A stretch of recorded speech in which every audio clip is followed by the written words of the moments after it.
Destination Turkey, 3,000 miles from Glasgow, and only 3 weeks to get there and back and climb the toughest summit in the Taurus Mountains into the bargain. That was the exciting challenge accepted by a party of 8 Glasgow climbers and their sturdy Hillman Imps as well. 7 men in the party and the wife of one of them, Chris. The Scottish-built Imps were certainly put to the test. They were crammed with ropes, ice axes and rucksacks, all packed into small bundles and evenly distributed so that the vehicles were perfectly stable even at high speeds. It's amazing what one small Imp can carry. First stage of the journey, Ostend to Istanbul in 5 days.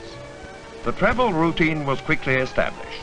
A pull off into a lay-by for a break.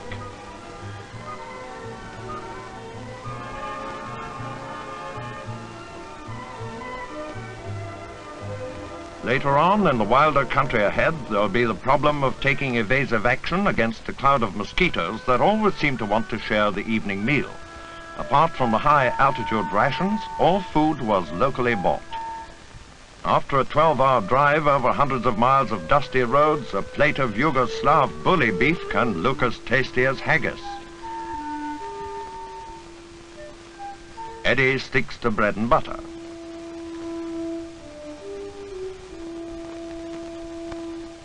Chris and Tom tuck in while George gets one for the family album. Good Scottish appetites, good Scots names, Alistair and Ian. After Istanbul, the cars have left Europe and drive deep into eastern Turkey. The road takes them up across the dry, bleak plateau country into a more primitive world. And cars are the exception when it comes to transport.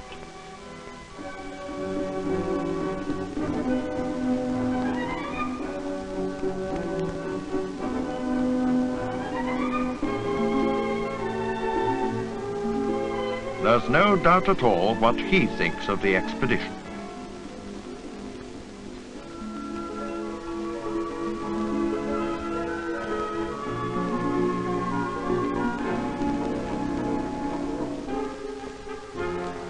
In these parts you meet vast flocks which seem to prefer middle-of-the-road grazing.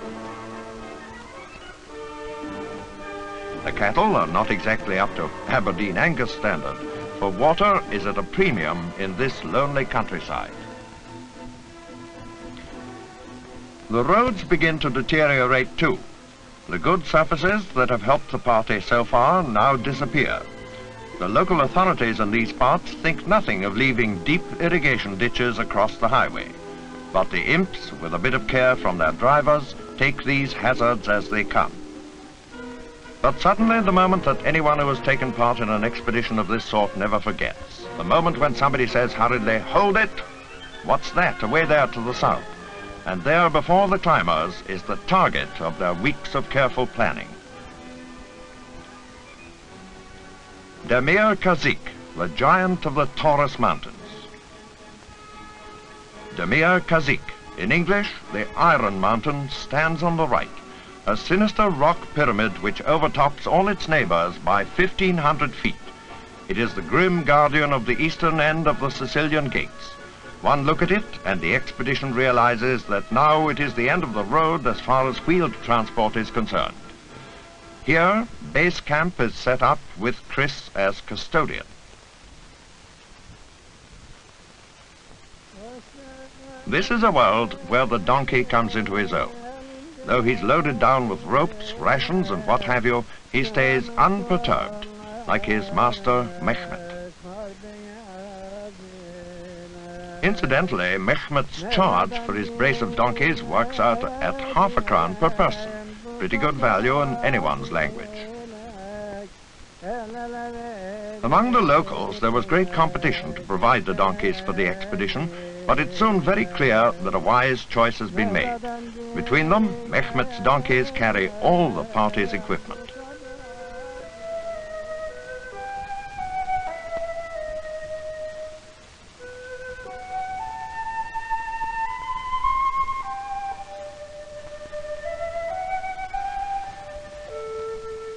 That little load consists of 6 rucksacks, each weighing about 50 pounds, and there's precious little room for 2 feet on that path, let alone 4. The air is now immensely dry, air with a heady tang to it. You could feel that you're in the high Alps rather than in Asiatic Turkey.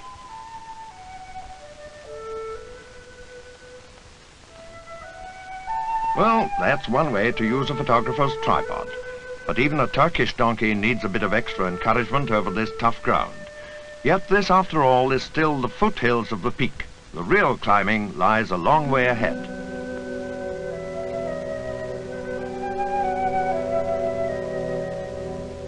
Wild horses add a moving beauty to this barren land.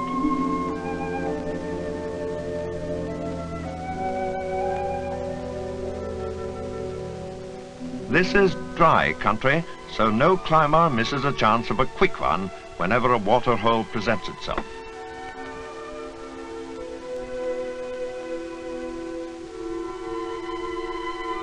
The donkeys too take a bit on board, but surprisingly enough, they're not too keen on a lump of sugar.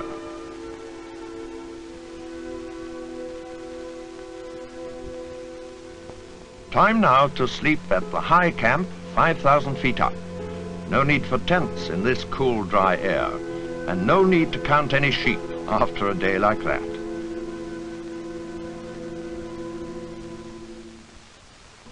And it doesn't seem a minute before the dawn comes up and the party's on the move again.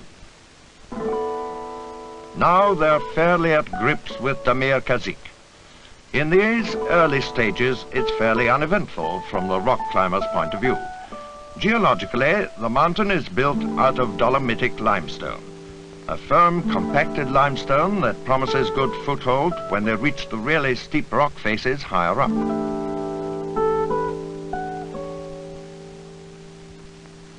But even at this stage, it's not exactly an easy walk. You want to be as sure-footed as these local inhabitants. There's loose stuff about. Mountains, however, are complicated structures. You look up for encouragement towards what you take to be the summit, but Demir Kazik doesn't surrender so easily. This is just one of a series of enormous towers.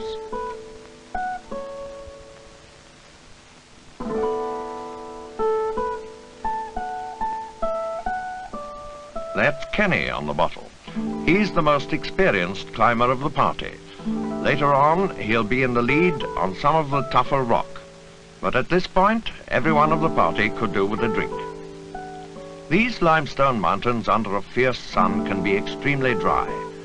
By this time, the party is distinctly dehydrated.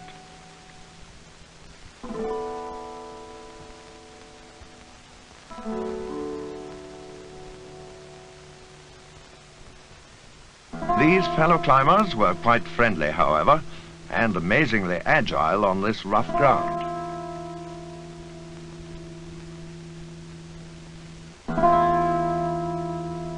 Kenny stops for a breather.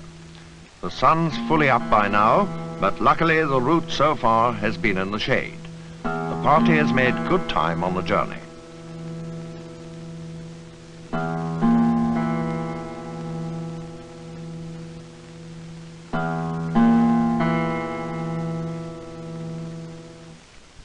And they've had a chance to assess the climbing ahead. It's impressive by any standard, and there's no sign of anyone having made this particular rock route before. Water has been the big problem so far. The 6 members of the climbing group have only been able to carry 3.5 gallons. They certainly wish they had more. For now they can really see what they're up against. Everything here is on a huge scale. Some of these rock faces rise a sheer 4,000 feet. They make some of the routes in the Western Alps short in comparison.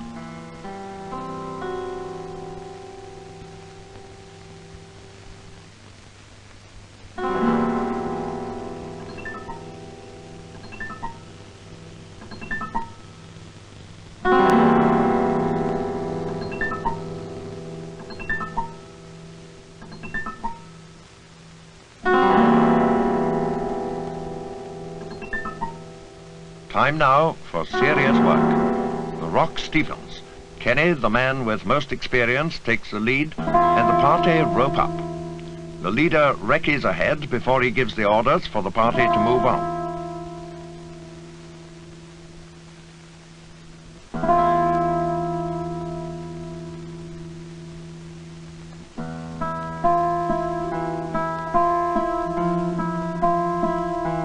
It's essential to travel light on this sort of rock wall. All the party carry is a couple of ropes, some slings and carabiners, and of course water bottles and concentrated foods.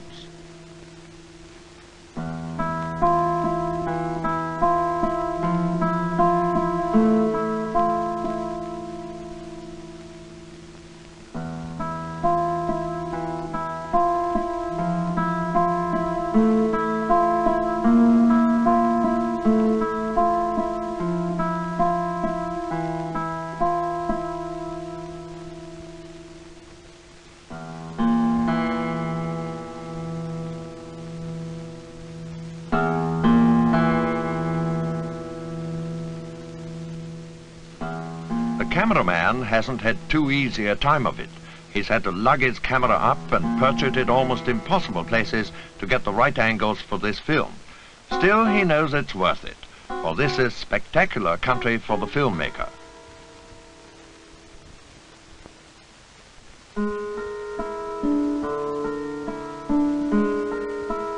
The climbers must envy the ease with which the ravens float about the crags. They're the only sign of life up here. Kenny goes into the lead again. He drives a piton into the rock face to form a runner.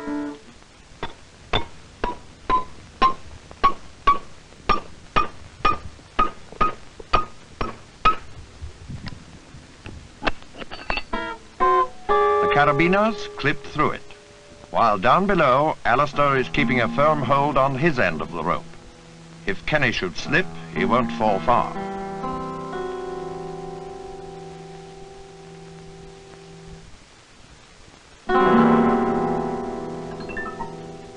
These Taurus mountains are a big surprise for rock climbers. In climbing circles, they're hardly known as yet. Some people have the impression that they're just a succession of tree-covered slopes. These pictures should open their eyes.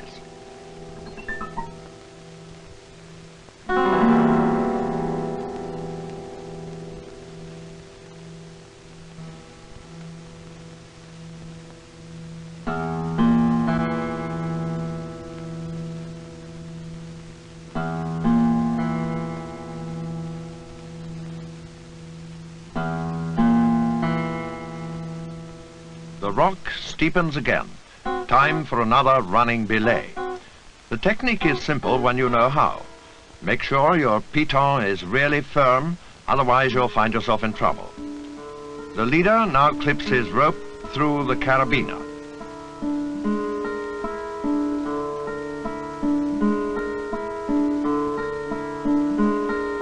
And there's the running belay in action, as Kenny makes the last moves up over the rock to the climax of the expedition, the lonely summit of Demir, Kazik. It's 10:30 in the morning, 7 hours from the high camp. Up on the summit cairn, there's a book encased in a tough steel box, struck from time to time by the lightning that plays about this bare mountain top. It contains the record of the earlier climbers who have reached this summit. German and Austrian climbers made it by the east and west ridges. The Glasgow party have a right to add their names to the list. They are the first to conquer Demir Kazik from the west-southwest. For the climb back, they take a new route, along the ridge to the east of the peak, and so to a small depression in the mountain chain. And so at last, back to the base camp and the faithful imps.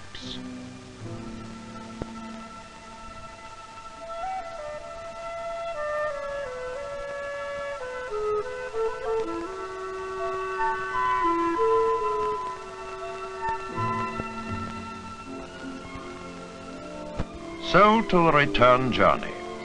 Apart from a routine service at the end of the outward trip, the imps have had no attention at all.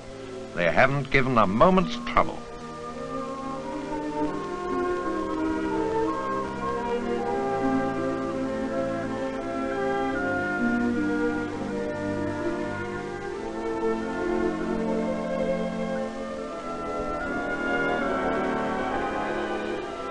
After a climb like Demir Kazik, the party feels that it ought to dawdle and relax a little on the way back. They follow the warm and beautiful Mediterranean coastline of Turkey.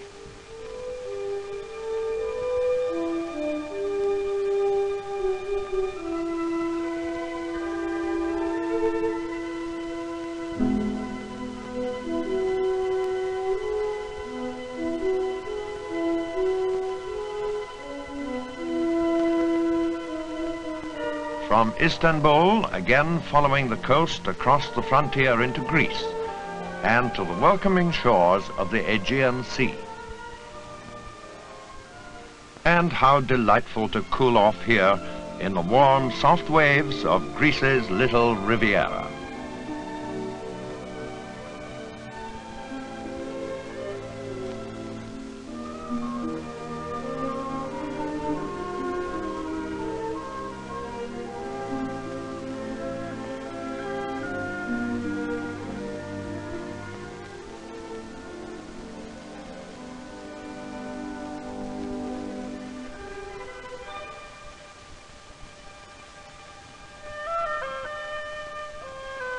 And now, when they are once more back on the good, fast roads of Europe, the party can look back at the journey from the driver's point of view. No doubt about it, Turkey produced the worst roads, and, again a surprise, Yugoslavia some of the best. Without fuss or fatigue, without stress or strain, the tough Hillman Imps have driven 7,000 miles across Europe to a remote part of Asia and back. They have taken 7 different countries in their stride and carried the party with comfort and certainty. And as for the cost of the expedition, the final reckoning was £45 per head. Surely money well spent, as any good Scot would tell you.